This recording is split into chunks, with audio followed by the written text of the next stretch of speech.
Hi everyone, welcome to Spotlight, brought to you by Kaitzak. In this series, we explore the impactful journeys of diasporans excelling within their community impact, professional achievement, as well as business innovation. From community builders transforming their local areas, to professionals and leaders excelling within their fields, to entrepreneurs driving business excellence, each episode delves into the lives of the individuals making strides. We uncover the challenges they've faced, the strategies that have led them to their success, all the while providing insights, blueprints for their journeys, and inspiration for all. So join us on our journey discovering those largely under-recognized heroes, making hugely positive impacts within their communities and on those people around them. Hi guys, welcome to Spotlight, brought to you by Kaitzak. Today we'll be sitting down with Miss Inesa Rubinyan. She is an international cooperation expert working for the Republic of Armenia Ministry of Foreign Affairs. She's a Swedish Institute scholar, and today we'll be talking about some of the key issues in the diaspora, as well as experiences moving to Armenia, participating in certain programs. Inesa will share her experiences participating in iGorts, as well as being a youth ambassador to Sweden, both initiatives conducted by the High Commissioner of Diaspora Affairs Office. So there's a lot of interesting stuff in this interview, and hopefully you guys enjoy it. Yeah, Inesa, maybe you could just start with telling us about your experience in Sweden. I know you're living in Armenia now. You're working for the Foreign Ministry. It'd be interesting to hear your journey from Sweden to Armenia and how that was and what brought you to Hayastan. Right. Thank you so much for inviting me. It's an honor to talk to you, obviously. I moved to Sweden in 2008, which was quite a while ago now. I moved there, continued my high school, and then got into university. What I did pretty soon after moving was to realize that I am supposed to go back to Armenia, because I wasn't really comfortable with the choice of being away from home. And as a 13-year-old, I think that it was a lot to get away from your friends, from your home, from everything that you know, the language and all that. And I know this is not the experience of everyone, obviously, who moves out. But for me, I just pretty much decided, and I wrote it in a note in my diary, when I was, alone in school, when I didn't really have a lot of friends the first couple of months. I literally wrote that I know that I will be happy once I move back to Armenia to share the burden and life with my brothers and sisters. And by that, I obviously meant people that I don't even know. So what I did was that I learned the language. Obviously, I tried to do my best to fit in as much as possible, to gain as much knowledge as possible as soon as possible, which meant that my goal was to go to as many different agencies and institutions in Sweden as possible to gain experience from them. So, person who would look at my CV would definitely wonder what I was up to, because I worked at the Swedish Migration Agency as a case officer, investigator, then went to Swedish Red Cross and gained some, team leader experience there. Went back to municipality work and how the labor market works. So we're talking migration, labor, Red Cross, and then public employment surveys. How do you talk to people who don't have a job and needs motivation? And that could be everything from people who had just moved to Sweden to very accomplished singers and dancers that needed just the extra boost. And then during these years, obviously I did so many other things as well. I worked at hotels, at receptions, at cafes and everything, because I thought that I need to gain this experience. I need to do the things that I couldn't do in Armenia because of the social codes that exist in Armenia. Me working at a hotel as an 18-year-old back in the days was considered something weird by my friends here in Armenia. They would just wonder why I would need to work. Why would I ever think of working if my parents could just pay off everything? but my plan was really deep, and I really wanted to do and see everything, travel as well, obviously, and really get into the Swedish mentality, society, institutions, systems. How does it work? How did they achieve all this?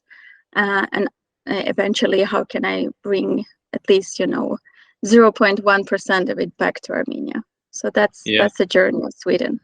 Yeah, right. And what sort of stuff did you learn from there that you reckon is, translatable into your current experience and roles? I think that's the Western society, and obviously in Sweden, we have the great impact of teamwork that really affects the way that we think, the way that we act. Although we say that Western societies, or Sweden, is a very individualistically based society, but by living there, I realized that it's a very it's very different from the reality itself, because people usually think us rather than me. That is my perception, and I think that you can't build a society based on equality and based on all these great things that we hear about Sweden if it was only based on the individual and their needs only. So I guess I learned the value and the difficulties of working as a team and having a common goal and trusting each other. Yeah, it's pretty interesting point. I've lived in Armenia for a bit now, and I do feel that it's much like I live in a cul-de-sac where we've got lots of neighbors, and the neighbors are all very close, and they've all grown up together, and everyone's sort of like a family in a lot of ways, which it doesn't scream individualism. Whereas I feel like in the West, you can be in a very populous city and still feel quite lonely, but that still contrasts with, for example, professional life, where if you're doing big projects, you have to be part of a team.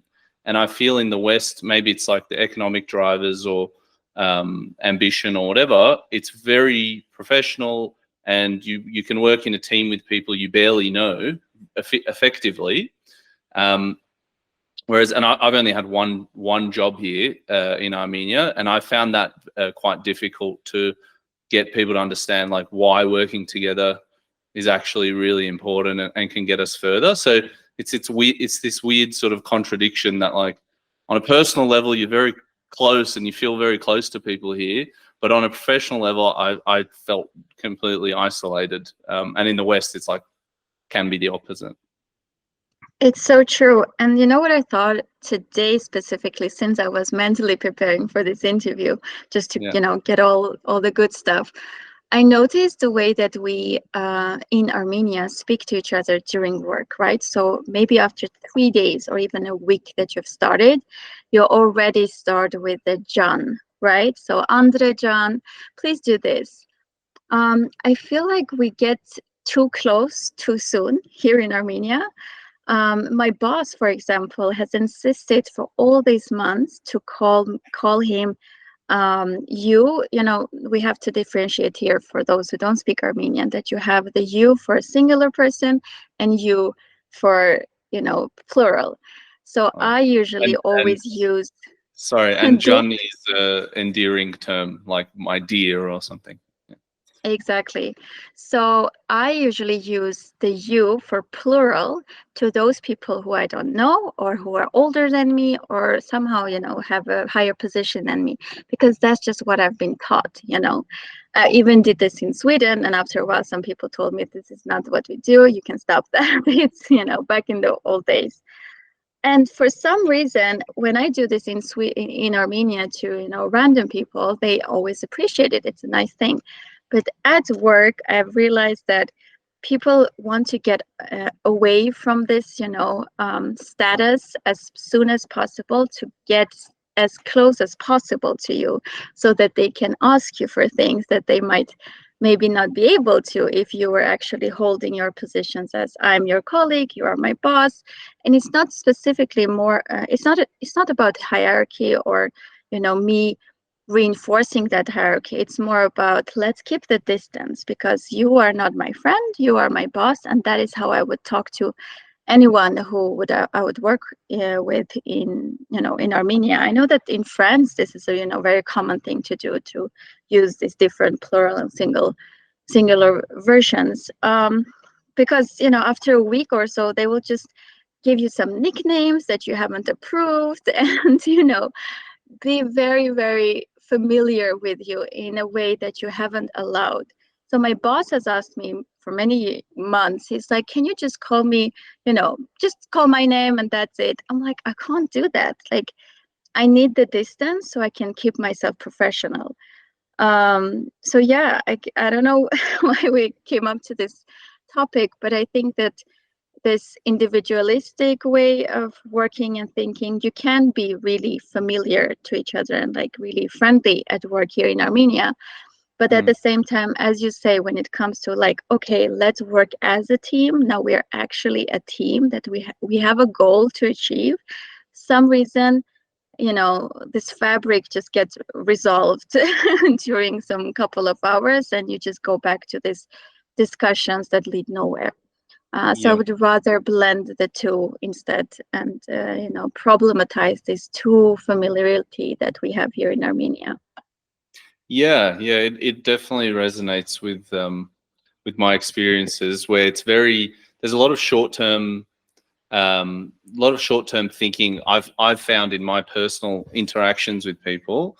And because for me at least, I know you might not have this problem. First time I came to Armenia was when I was almost 20. And so a lot of these cultural norms have been a mystery to me. And I've been asking people like yourself as well to help me piece it together.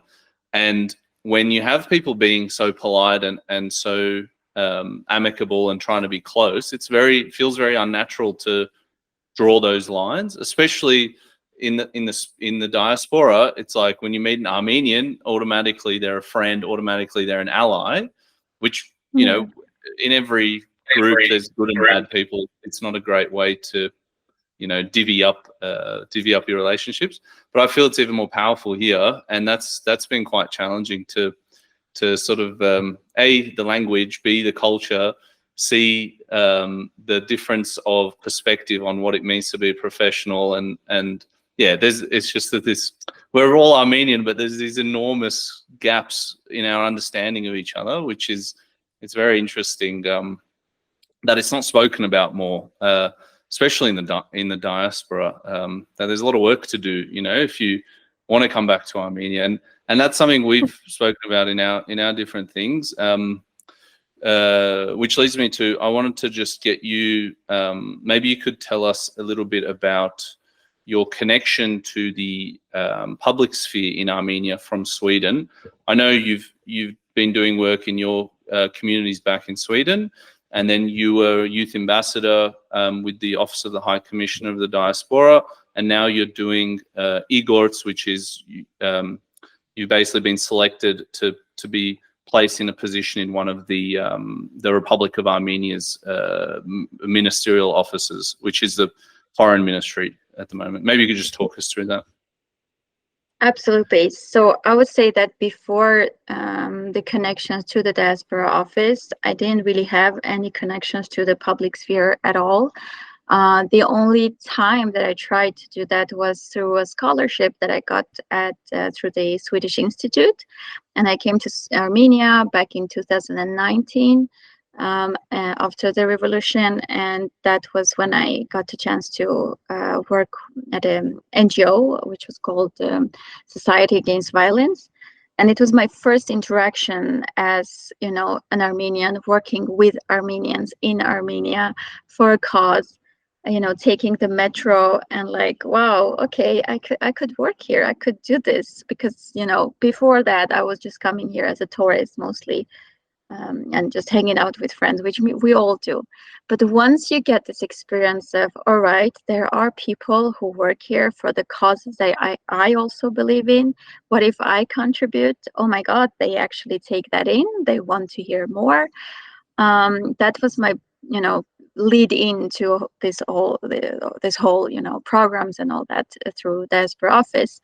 And yeah, I did the Swedish. I was the Sweden's Diaspora Youth Young Ambassador, and that was for a year, which meant that I had to talk to a lot of associations, a lot of NGOs, or what is it called, like groups, Armenian groups and societies in Sweden, and try to help them out to become more active, to involve the youth, to introduce them to things happening in Armenia, to reintroduce them to Armenia maybe through my eyes, since now I had the chance to go and see so many other people and businesses and whatever was happening in Armenia back in 2021. So that was also a great eye-opening moment for me, even though the program itself in Armenia was 2 weeks. For 2 weeks, we got the chance to go to Artsakh, we got the chance to meet politicians, public figures, great, speakers, and, anyone that you could imagine who's doing great in a specific sphere. We got to meet that person and ask them questions. So that was also like, okay, level 2, now we've got this. And so the final step, obviously, after that was just to prepare mentally and do all the administrative things to actually move to Armenia. And now I work at the Foreign Ministry through iGorts, and I'll be doing that. It is decided that you're supposed to be doing that for a year, but we'll see. If I might find another job, I will definitely take that, because the purpose of this program is not specifically for you to come and revolutionize any of the ministries. It is rather to come, experience the work that is being done here, how ministries work, to maybe give them a little bit of your culture and to see how that works, because it's very new to these ministries. But eventually the program's goal is to make sure that these Armenians who come here and do this preparatory 1 year decide to stay in Armenia eventually as well, in maybe other spheres or the same sphere. Yeah, right. And I really want to talk about the sort of thinking and reality of moving to Armenia, which I know we've spoken about prior. Yeah. Before that, yeah, I just wanted to recap my experience. You just reminded me with what you were saying. So I actually did apply for iGorts and was supposed to work in the it's like the equivalent. It's like a they don't actually have it in a lot of Western countries, but it's like a urban planning ministry for the whole country. I think because Armenia is so small and it's basically Yerevan that it deals with in a lot of ways. And I was supposed to go as an architect. I'm doing childcare in Australia, and it was like there was a program that they were going to basically rewrite the rules and the policy around childcare in Armenia. It was like super interesting work. The only and the lady, like the head of the department, was amazing. Like she was like, you can work from home, you can do this, you can do that. We just want you to come and help us write these policies, which is something I've always dreamed of. It was very exciting.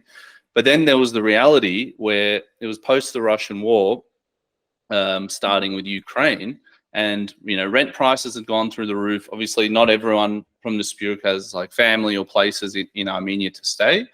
And I know that the stipend for iGorts it's not like a salary. It's basically assuming that you have an ability to support yourself when you come here without the payment. And then I got a job at Tumo, which was paying a lot higher than the usual, because they pay people from the Spurk more, which is another interesting topic to discuss maybe another time. And so I didn't end up doing it, right? So it was about coming to Armenia and having a way into Armenia, which, it's like iGorts at least is putting this thing forward for like professionals to come in under a certain premise where it's like, we're actually bringing you for your expertise. And it's like most people end up living here after they completed some crazy statistics. So yeah, it's just it's something I'm sure you would as well highly recommend to young professionals in the Spurk. Like I can't imagine at this age getting such a critical role in a federal national level ministry. So it's pretty cool. But yeah, so back to the sacrifice. So we spoke about this during the organizing of the what was it, the youth forum of Right. 2023, where there's like, I remember when I was moving to Armenia, whoever I told in Australia I was moving, a lot of people had this initial response of like of guilt. It was like, I was going to do that too, but I have a job and I have this, and they would start explaining why they're not moving to Armenia unprompted, Right. which is very interesting. So maybe we can just talk a little bit about that. How, you know, what are the expectations? Like, maybe it's not that every Armenian in the spirit has to move to Armenia right away, because it might not be the right thing for people, and so on. Just wanted to get your thoughts on that. Right. So Andre, I really believe that we got to be really honest in this discussion, because we are in Armenia, or in between Armenia and Australia, etc. Right now, after I've lived in Armenia for like 9 months or something like that, I've realized it's really important to realize that you are not a hero for moving to Armenia. That's for sure. Okay. It is mostly an individualistic or individual egoistic thing to do, because you have planned and you have visualized this whole thing that you got to do it, and then you come and everything is great or not. But mostly, we have to understand that this is not patriotism for itself. It's firstly an individual choice, which is really hard to make because of all these things that must be in place for you to move to another, country. If we would reverse it, think about any relative that you have in Armenia who's been planning to move to another country. You've probably heard of someone who has wanted to move to, I don't know, US or Russia or whatever. You have probably not heard of anyone who has just decided to do it without having a relative there, or a secure job that is actually waiting for them, or even a location where they would live. So for any human being, you need these securities to be in place for you to move in. The iGorts program for itself is a great initiative. It's a great program for you to do it. But for me, having studied in Sweden, having student loans and all this, let's get to the details and the honest parts of it. It's not an easy decision, and that's why I couldn't have made it through only the salary that was given to me through iGorts. And again, it's not even a salary. I don't have a place to stay here, so I have to get a house for myself. So it was a full year preparation for me, only when it comes to the budgeting and how is everything going to work, because I didn't want to come here and then be able to not be able to stay myself and call the relatives like, hey guys, come get me. Obviously you have to be really serious about this, and I also had this responsibility. I really wanted to make sure that I gave the best version of myself to Armenia, and cannot come here to complain. I realized all the difficulties that I would meet here, and I just had to prepare for it. And obviously, I also had this in mind, that I have to make sure that I give the best version of myself also back to my friends in Sweden, because after a couple of months, many of them have actually moved back to Armenia. These are the people that I've discussed this with for several years, and I never really thought that I would do it. They didn't really think that they would do it. And the last, month, I'm just sitting in cafes in Armenia here in Yerevan, and sipping on tea and coffee, and I'm like, guys, we're here, we did it. And I know that it was the same journey for them as well. It was a long, very thought through journey, and mostly it is an individual choice. It is a great choice if you want to do it, but no, you do not have to move to Armenia to be able to help Armenia, or to be able to feel connected to Armenia. And that we will definitely discuss more about. Yeah, no, it's I remember what we were talking about was basically that moving to Armenia isn't the only answer, and there needs to be a sort of diversification of understanding of how the spirit can actually contribute outside of hymna drum. You know, it's like these two spectrums. Like donate money, move to Armenia. You know, it's like that middle part is a little bit blurry, I think. Well, for me, it's been, and I think for the Australian Armenian community, it has been too. Which it's I think it's a big sacrifice, and what you're describing, you know, like you're not getting paid your pension, you know, which at a younger age, it's like an enormous thing to be missing out on, because that money's, you know, going to compound until you retire. You don't have guaranteed healthcare. You don't have, you know, all these amazing institutions that, you know, we've gotten to experience in the West. And like, I remember my parents, or, you know, that like they were a bit concerned when I told them that I was going to move. Like, oh, you've got a job, you know, you've got a reputation, you've got a house, you've got all these things. You're just going to leave it and go to Armenia. And then slowly they began to understand like why it was an important decision. And while, you know, especially I think it's really important to reiterate that you're not a hero to come here. It is personal. And so it's not like sacrifice in the sense of, oh, look how much I've given up to, you know, serve my country and serve my homeland. It's like, no, that if it's something that's important to you, you should know exactly what you're getting into. And the other thing you touched on was the, you know, preparing yourself for what it's actually like here, which is something I hugely underestimated. Even though my mum told me, she's like, it's going to be a love-hate relationship. I was like, yeah, whatever. Like, thanks for the advice. And then I got it. I was like, it's exactly a love-hate relationship to the full extent of what love and what hate means. And, you know, you can't have one without the other. But it was, I had a very difficult time, I think, first 6 months, like mentally, especially within the professional realm. Because I was so dependent on that job, living here based on what you've described in circumstances. I just couldn't believe it. I was like, these people have hired me from across, like literally as far away as you can get, and I've moved here, and it's not at all what they made it seem like. You know, it was a very, very difficult experience, but enormously valuable. You know, wouldn't have had a chance to interact with, you know, people like yourself so often. There's a huge positive side that comes with it, along with the growth and all that other stuff. So I'm not sure how you feel about it. I'm a big advocate for moving here temporarily, at least, despite the difficulties, because I think it is, all in all, very important. Not so much important in terms of beneficial, but important in understanding who you are as an Armenian and what being Armenian actually means from Armenia, not from your Spurk community that's, you know, hasn't even connected, in Australia at least, hasn't even had a very strong connection to Armenia for quite some time.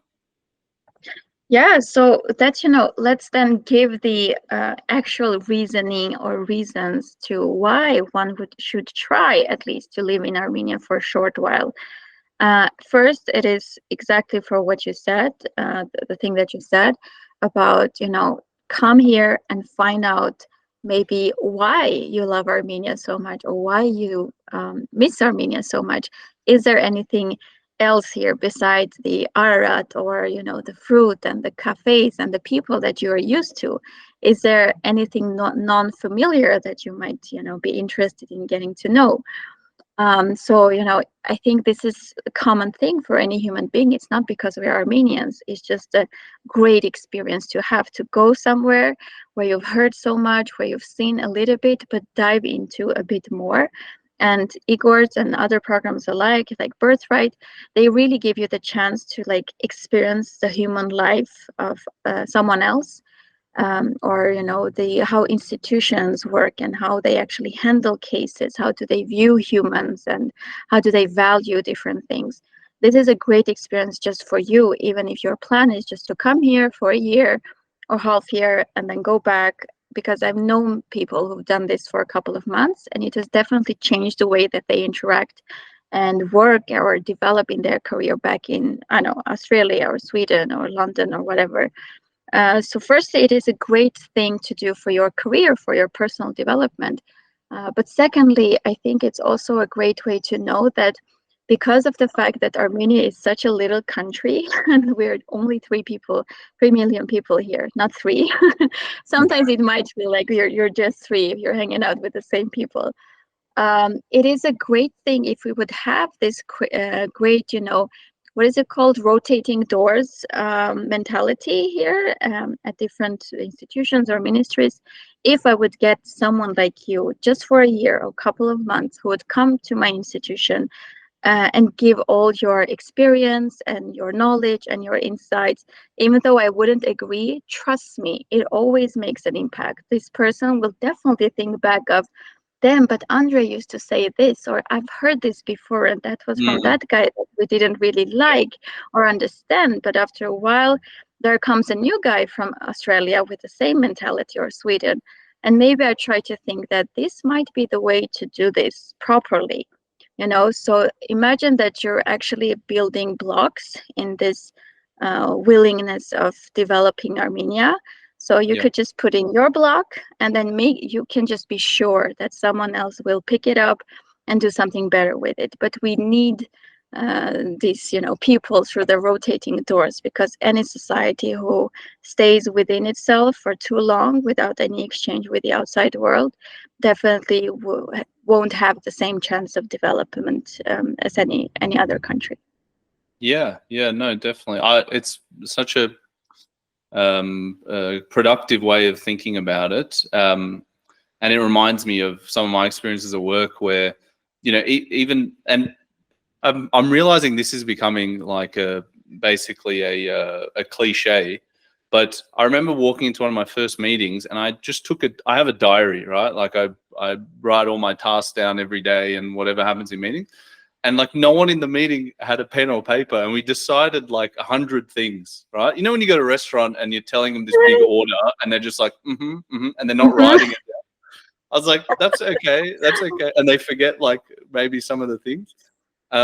But then, in time, people started bringing books, people started bringing notes, people started doing these things, and like you're basically giving a goal which might not be understood yet, but you're like, look, you're at this stage with this thing. Here's another idea of where you could sort of take this without sort of forcing it down their throat. So that's such a it's such a positive way to look at that impact, which I'd never considered. So maybe you could tell us a little bit about the housekeeping parts of iGorts, very briefly, just to give people an idea of like how you went through this process, and what they helped you with, what they didn't help you with, what are the key things you would have redone, or you would have asked for more help, or anything that comes to mind. Right.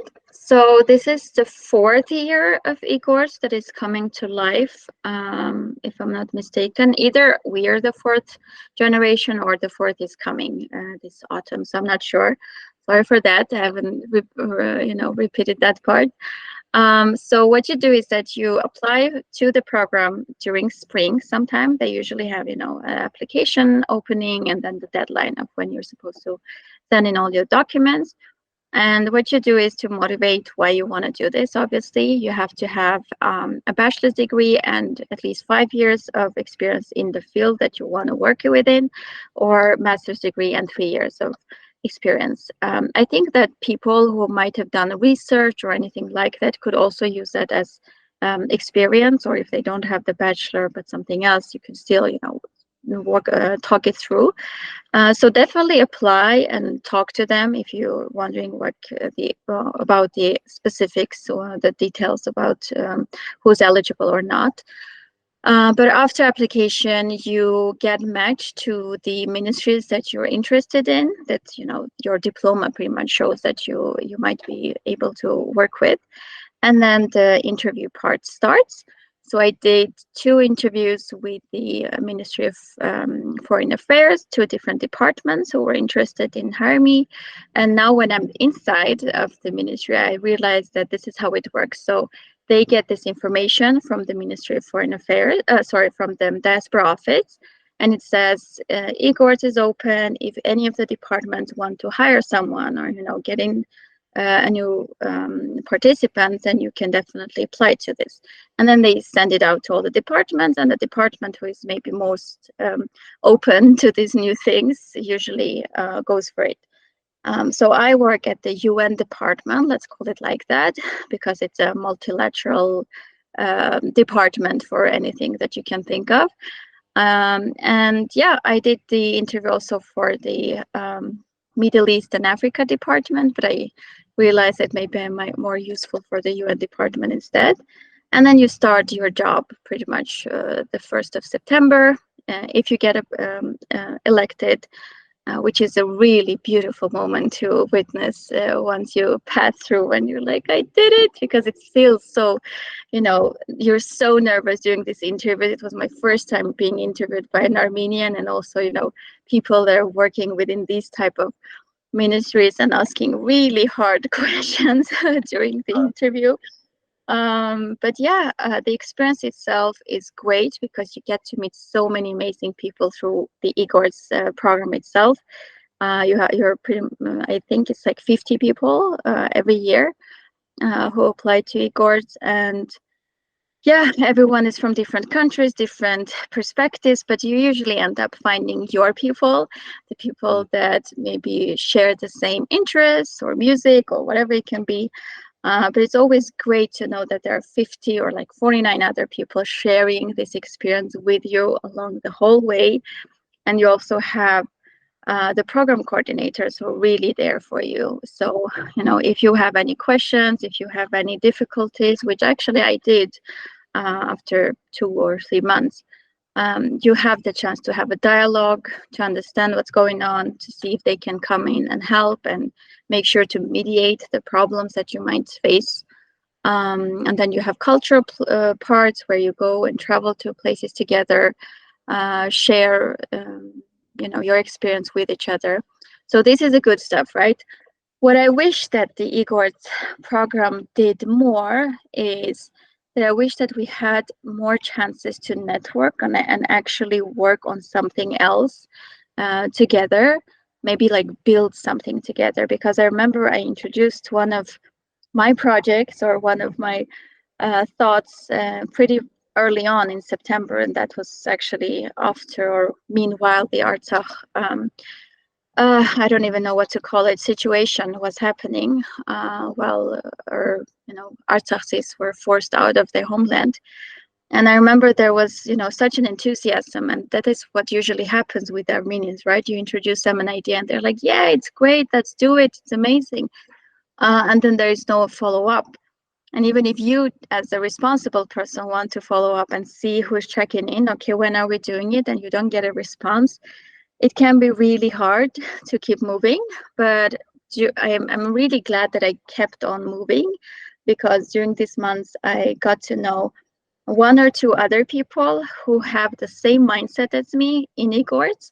And I'm just so glad that I'm not a maximalist in the worst sense, but I have realized that being a minimalist and trying to find the people who really understand what you mean is honestly the hardest thing ever, but it's also a gift. So don't get upset if people don't realize your goals or your vision from the first moment. It will come, you will find the right timing and the right people, and you'll eventually do whatever you had decided. Yeah, right. Awesome. No, that's pretty insightful. I know we've been chatting for quite some time, but if it's okay, I thought we could sort of segue onto the diaspora, and based on your experiences in Armenia and in Sweden, maybe you could talk to what you think are sort of the main high-level goals that we should be looking at achieving as a collective. I'll just say one to sort of get the theme going. Basically, a lot of the work I'm doing at the moment is centered around creating a unified vision for the diaspora and for Armenia but one that comes out from Armenia, not that necessarily comes from outside in. And we could, like, there's obviously a lot more to that. That's a very high level discussion, but if you sort of have any of these ideas based on your level of experience, your level of understanding and credibility to do with these types of issues.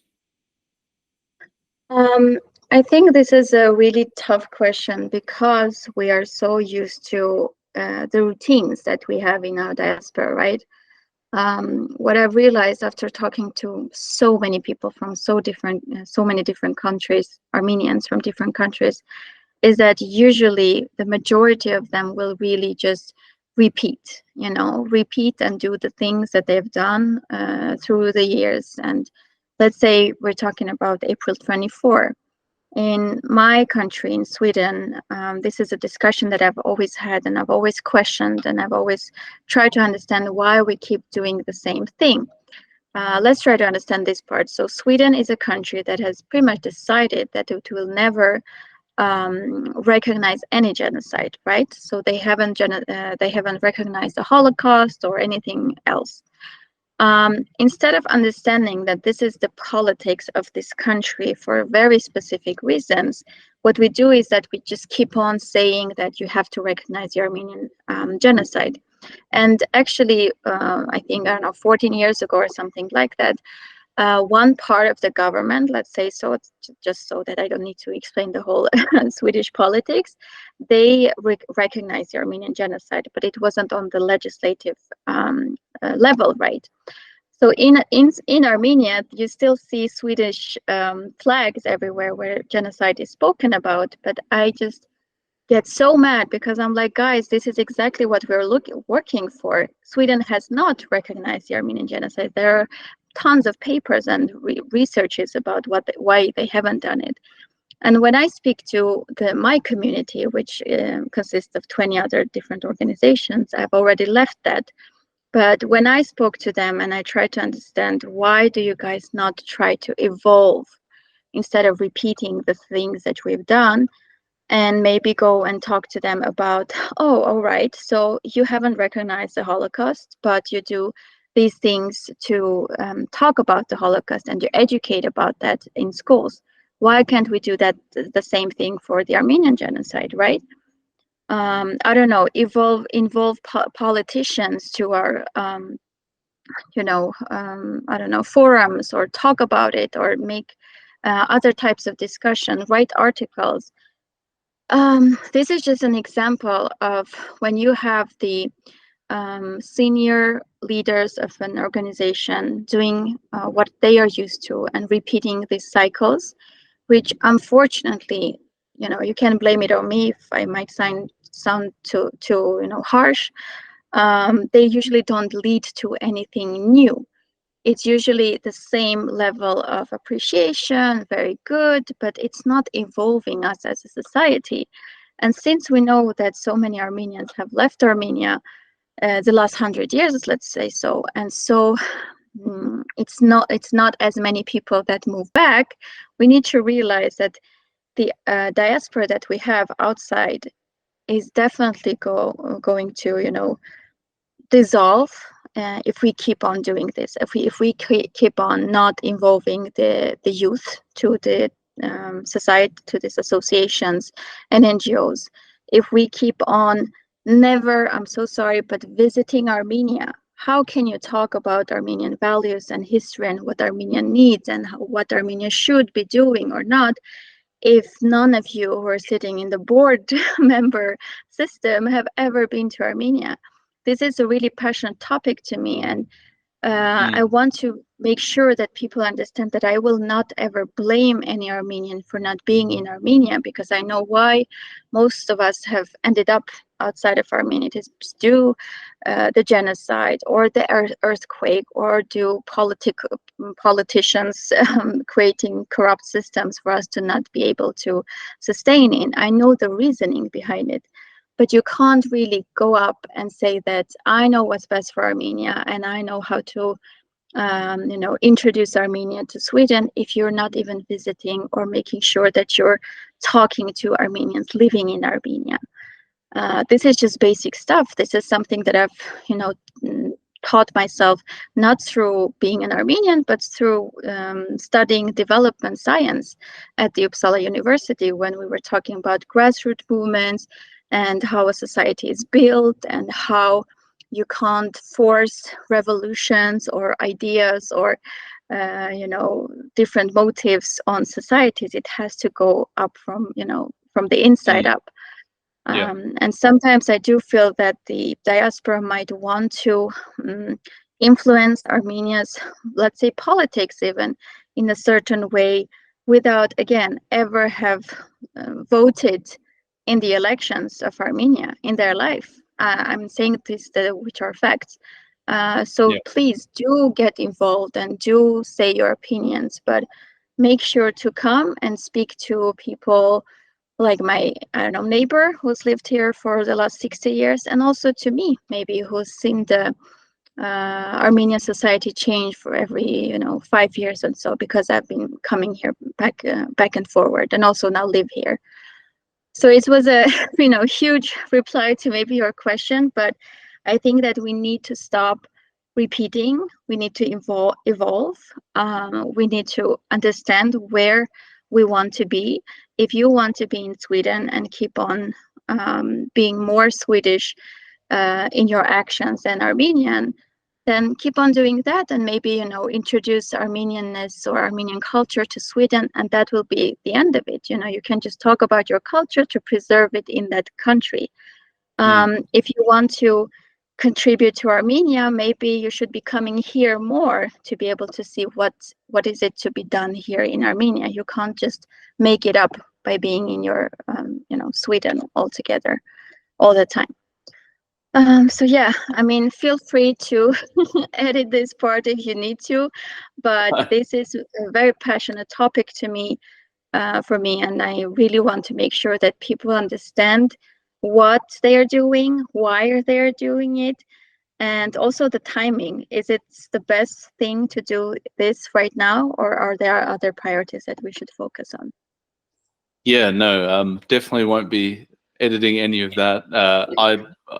It's basically exactly the level I wanted to talk at, and I think a lot of it resonates because what I learned at the youth forum was that our issues, even though we're all from quite unique hybrid communities, our issues are all very similar, and they stem from what you're talking about. And I've sort of come at it from a policy and a historical perspective, and it's about these, which we've spoken about before. It's about these systems that exist, and they basically they put the community in a chokehold, and there's no innovation and there's no progress, and the community keeps limping along, and every now and then something, like, for example, the war in Syria happened, and there's this big injection of Armenians, and they're like, well, see, we've increased our membership, but in reality it has nothing to do with the work that's been happening in the community. And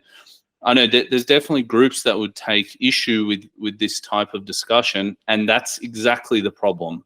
So if someone's listening to this and they're like, oh, how dare they say things like this, that is the reason why our communities in the Spurk, well, I'll just speak from my experience, we've had such difficulty in growing into sustainable entities that have a positive impact on the community in a broad sense, and B, having a positive impact on Armenia. I totally agree with the Armenian politics from the Spurk point that you made, because it's pretty interesting that there's this almost level of disdain for the Armenian population in how it decides its politics. It's like if you're a country and you vote for someone and you elect someone, that's the process operating, and then you have the certain groups in the Spurk taking issue with the selections that the population's made, who aren't voting members. Yeah, I sorry. think some people, let's say some citizens in US or even Sweden, like actual Swedish citizens who have the passport, might not really understand why we are problematizing this topic. But see, in Armenia, we have, again, 3 million people. I don't know how many people live outside of Armenia. Like, we don't have the actual statistics, but we say, 7 million or 10 million. I'm not really sure. And the problem is that, in Sweden, you also have a diaspora. Sweden had diaspora back 100 years ago when they moved to US. And I know that US citizens can vote for elections if they're, I don't know, in Sweden, you can just go to the embassy and do it. Yeah. But the problem here is that since our sphere is so big and so vast and is, dealt into these different societies, it can be Iran, where, there's a different religion, different political system working, and different culture, which you have to deal with. And then you have Sweden, where you form your identity and your, I don't know, political views differently because the society is a democratic one.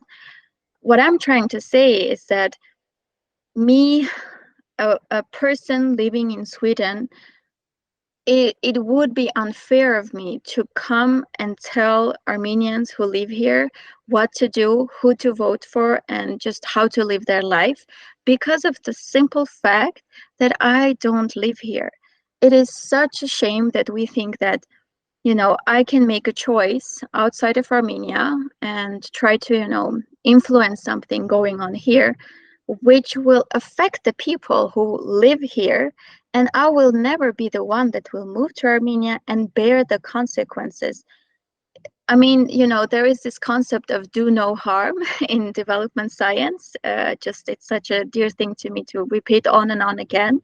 Obviously, my argument could be used by saying, oh, well, if you don't want to influence Armenia at all, then maybe we shouldn't be, doing anything at all. We shouldn't be sending money. We shouldn't be having all these NGOs and trying to, develop projects here in Armenia. No, that's not what I'm saying.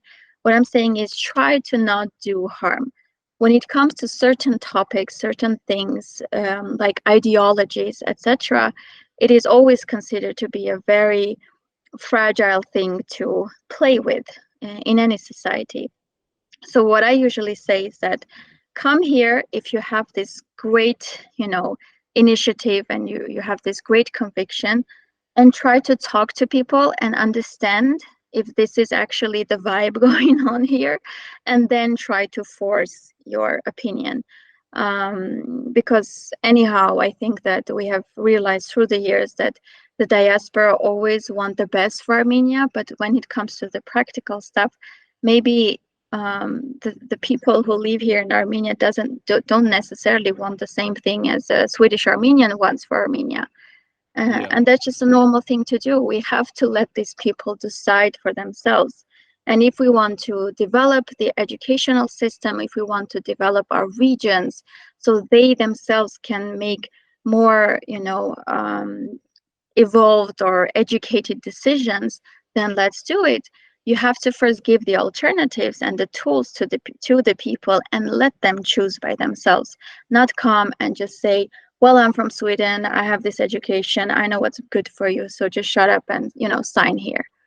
So yeah, this is my, I think through all these years, Andre, and all these forums that we've been through, this is the time where I feel most secure and most, trusted, just to be able to speak my mind. This is, maybe not what Kaitzak stands for. This is just something that I, as an Armenian who's done all this program, who comes from Sweden, who is not politically connected to any movement and has never been, has to say. So thank you for that. Yeah, no, it's actually exactly what Kaitzak stands for, where there is room and space to have opinions that might differ from others, and that's probably the most important thing, because I've had experiences back home, unfortunately, where people are afraid to.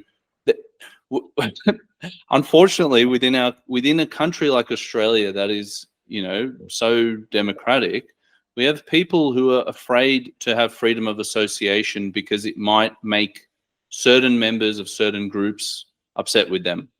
And that was a big indication for me, to move to Armenia, so you can see it for yourself and you can actually make a decision about what's important and what's not. I just wasn't buying it. You know, I grew up in the community. I was very involved all the time in every group. Similar to you, I'm not affiliated to any specific group. I've been in all of them. And I would see people, you know, they might get weird if I was saying a certain opinion or whatever. But the one thing that no one can disagree with is you putting 2 feet in Armenia and living here.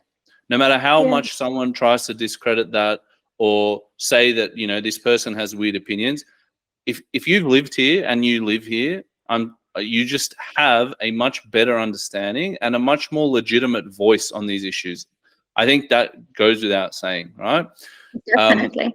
And I know people who have moved here. They've gotten citizenship. They've moved with their entire families, right? They've done the ultimate thing in terms of, you know, patriotism, right? Which obviously is not necessarily patriotism, but in their eyes, it is in a sense. It's like, we believe in Armenia's future. We're gonna, you know, put our stocks into Armenia, which is an amazing thing, right? And there might be situations where people like this, you know, might lose some of their popularity back home in the Spurk, because all of a sudden the narrative or the you know, general understanding of what Armenia is and what's important for Armenia gets blown to smithereens as soon as you move to Hayastan. You're like, oh damn, like a lot of the things I learned growing up actually aren't applicable.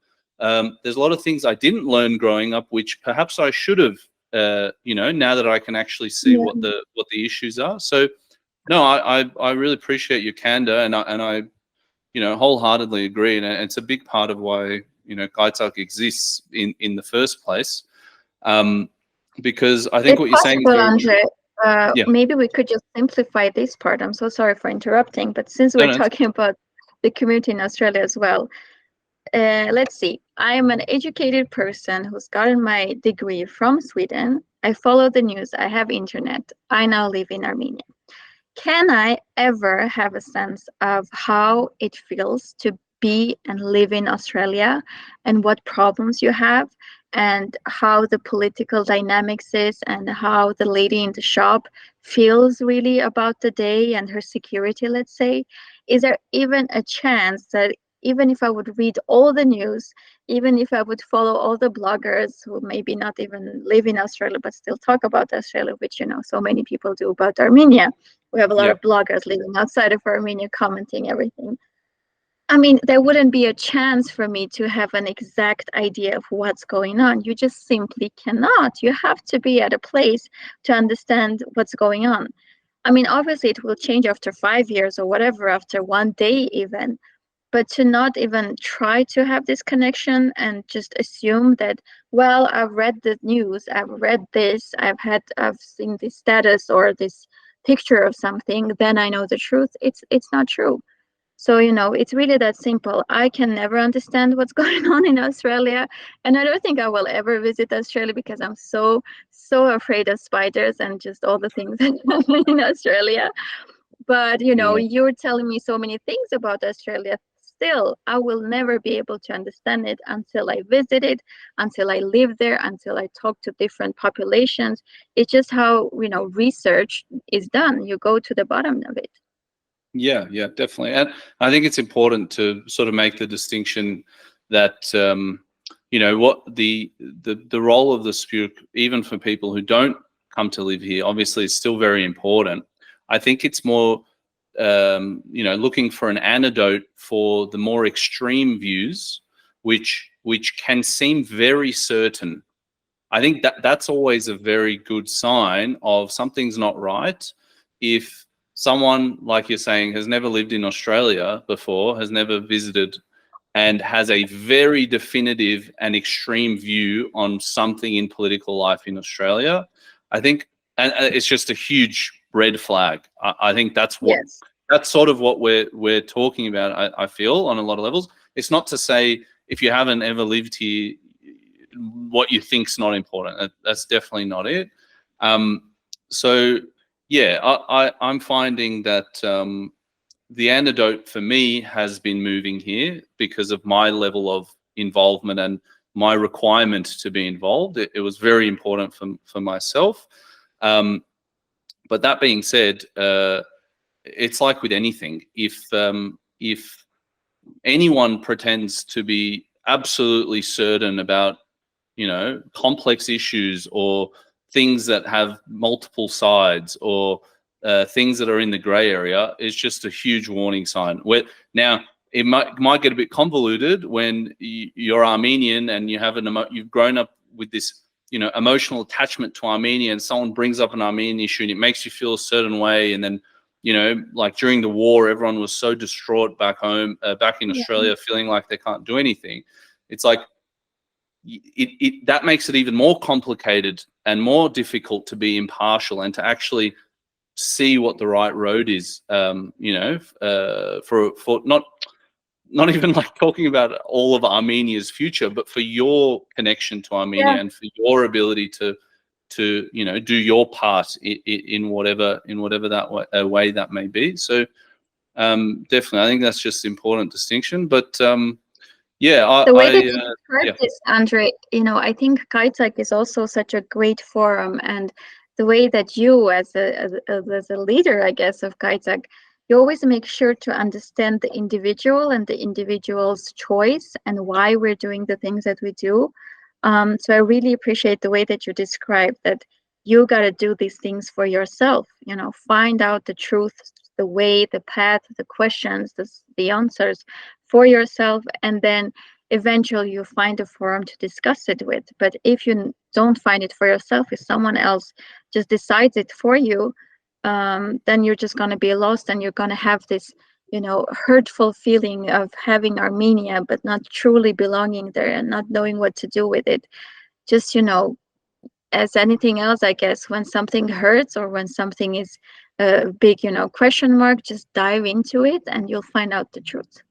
Yeah. No, I think that's very, very wise. And just one more thing, just to highlight, I think it's very important to be able to have these conversations and to have them and slowly help us, I think, as a group, identify what the real issues are so we can actually begin fixing them and strengthening ourselves and focusing on our strengths and all those sorts of things, which I just like to remind everyone who lives in a open, you know, democratic, free society. The whole point is that it's complicated and that things aren't black and white. The fact that it's free makes the complication a feature, you know, not something to be avoided and not something to try to oversimplify. So yeah, we should always promote people being candid and having these convos. Yeah, so Inesa, we've been speaking for quite some time. Yeah, I really appreciate you giving your time and your invaluable input and describing your experiences. Hopefully, you know, they'll be useful to people thinking about doing iGorts or becoming a young ambassador or moving to Armenia. Yeah, just thanks for your time. Thank you so much to you too, Andre, and for doing all this. I'm just super amazed by your work. I just wanted to end off with a quote by Susan Sontag to wrap off the first question that you will probably ask, why I did this. And she said, "I changed my life so I could live it, not wait for it."